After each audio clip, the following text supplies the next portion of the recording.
अस्सलाम वालेकुम नाज़रीन, कैसे हैं लोग? फिर आप कहते हैं आज ये काम चल रहा है शहीद-ए-मिल्लत रोड पे और अभी हम लोग घूमने लगे ये जा रहा है रोड पे मेन शहीद-ए-मिल्लत रोड पे जहाँ पे ट्रेन मैंने कहा आप नाज़रीन को अपडेट देते हुए चले यहाँ का क्या माहौल हाल है। थोड़ा सा गुरेज़ी करें यहाँ पे रोड बहुत ज़्यादा जाम और बात है, यहाँ का ट्रैफिक हाई जाम रहता है और वैसे भी हम लोगों को यहाँ से आने जाने में थोड़ा एहतियात करना चाहिए।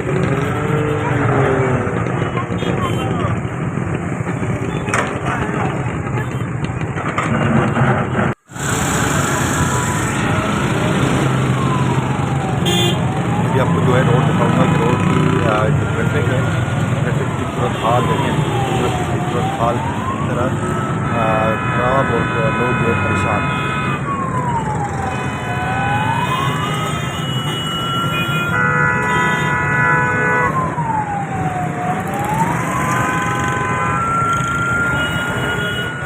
देख सकते हैं कि लोग जो है दोनों तरफ से शहीद-ए-मिल्लत रोड पे जो है ये रोड की खुदाई हो रही है और यहाँ पे रोड जो है बनाया जा रहा नहीं है। गुज्जर मार्केट जिसको बोला जाता है, मोहम्मदी मार्केट, गुज्जर मार्केट बोला जाता है। तो यहाँ पे जो है ये उसके साथ साथ जो है ये रिपेयरिंग का काम चल रहा है, रोड की रिपेयरिंग का, और ये करीबन 3 से 4 दिन हो गए हैं रिपेयरिंग को, इसका काम शुरू होते हैं।